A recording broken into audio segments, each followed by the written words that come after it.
Good morning, students. Welcome to the English classes of Martin's Children Academy.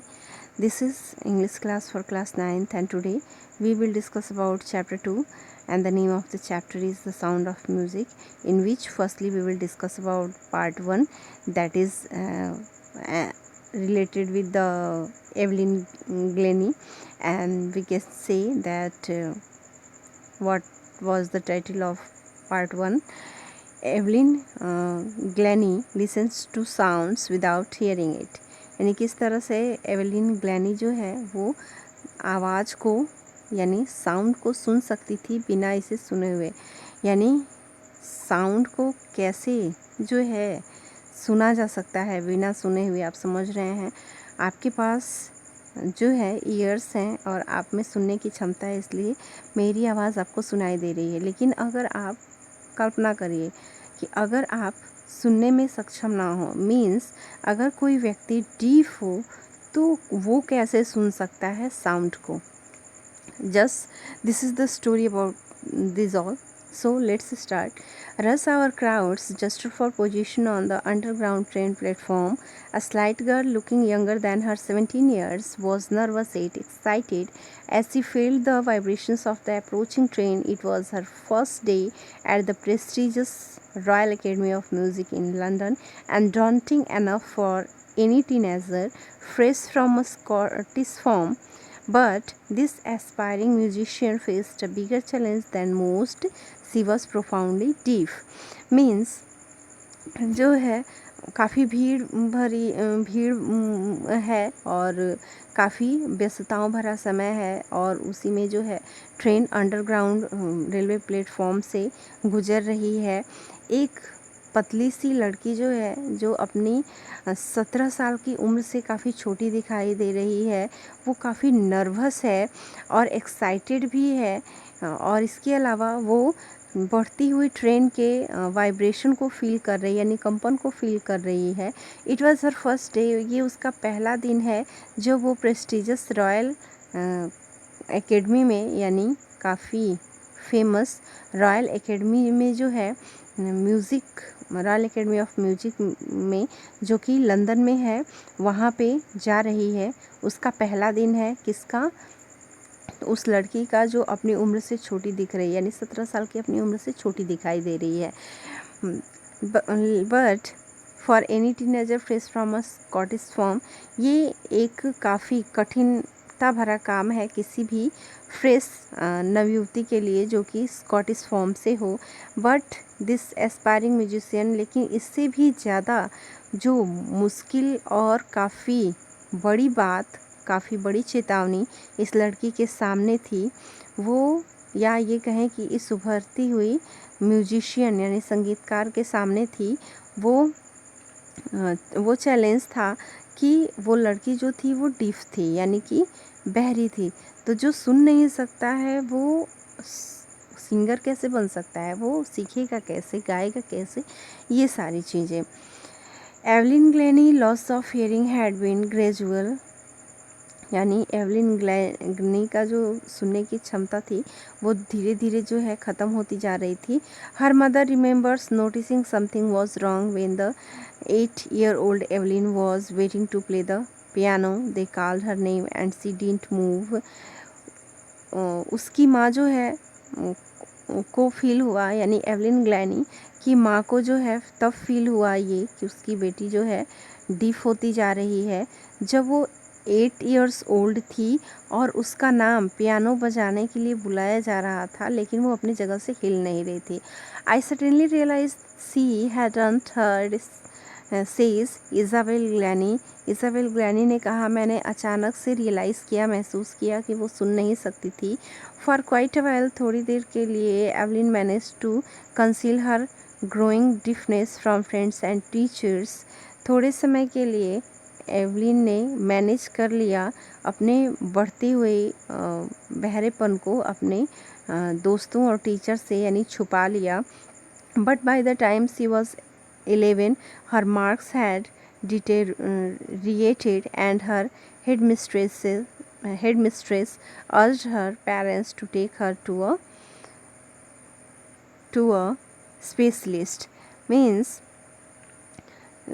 हालांकि कुछ समय के लिए तो एवलिन ग्लेनी ने अपनी डिफनेस को छुपा के रखा अपने दोस्तों से, अपने टीचर से, लेकिन एक समय पे जब एवलिन जो थी 11 इयर्स ओल्ड थी, तो उसके मार्क्स ने, यानी उसके मार्कशीट्स ने ये साबित कर दिया कि उसमें कुछ कमी है, यानी वो बहरी होती जा रही है, यानी सुनने में सक्षम नहीं है।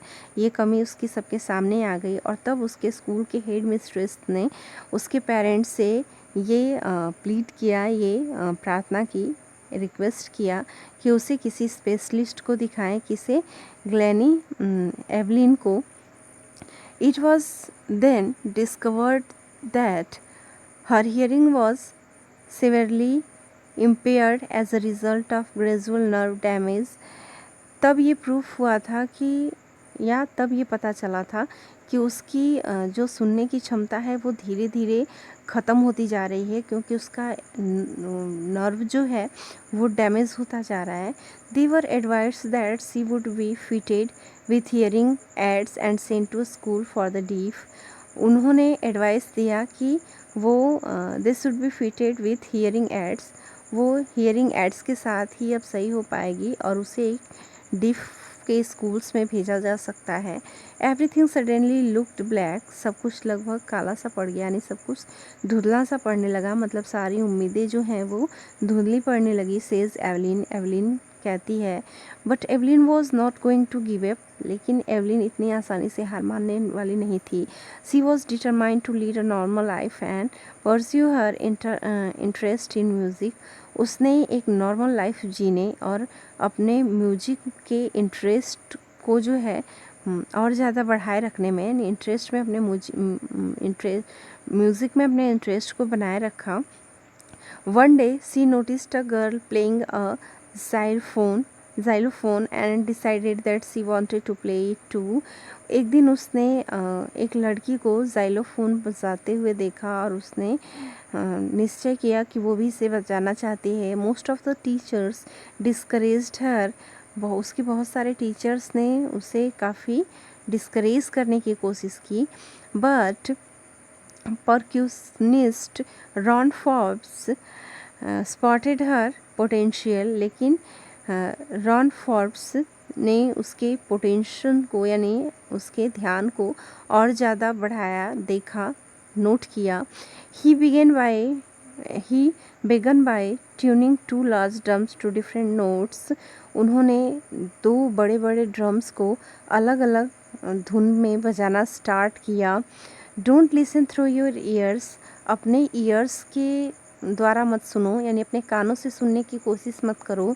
ही वुड से, वो कहते थे, try to sense it some other way, इसे किसी और तरह से महसूस करने की कोशिश करो, यानी जो साउंड ड्रम से निकल रही है उसे अपने कानों से मत सुनो, बल्कि फील करने की कोशिश करो।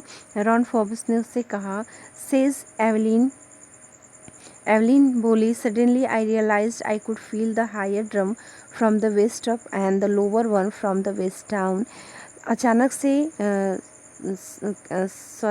एवलिन कहती है, अचानक मैंने महसूस किया कि मैं महसूस कर सकती थी बड़े ड्रम के निकलते हुए आवाज़ को अपने वेस्ट से ऊपर वाले भाग में, और यानी अपने कमर से ऊपर वाले भाग में, और अपने कमर से नीचे वाले भाग में, यानी पैरों वगैरह से मैं अपने उस छोटे से ड्रम से निकलने वाले आवाज़ को महसूस कर सकती थी।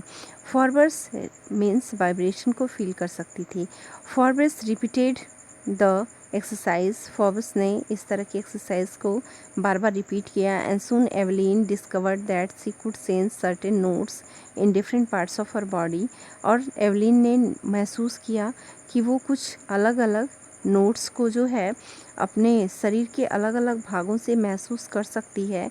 आई had learn to open my mind and body to sound and vibrations, मैंने सीखा किस तरह से मैं खोल सकती हूँ अपने दिमाग को और अपने शरीर के अंगों को, साउंड को और वाइब्रेशंस को सुनने और फील करने के लिए।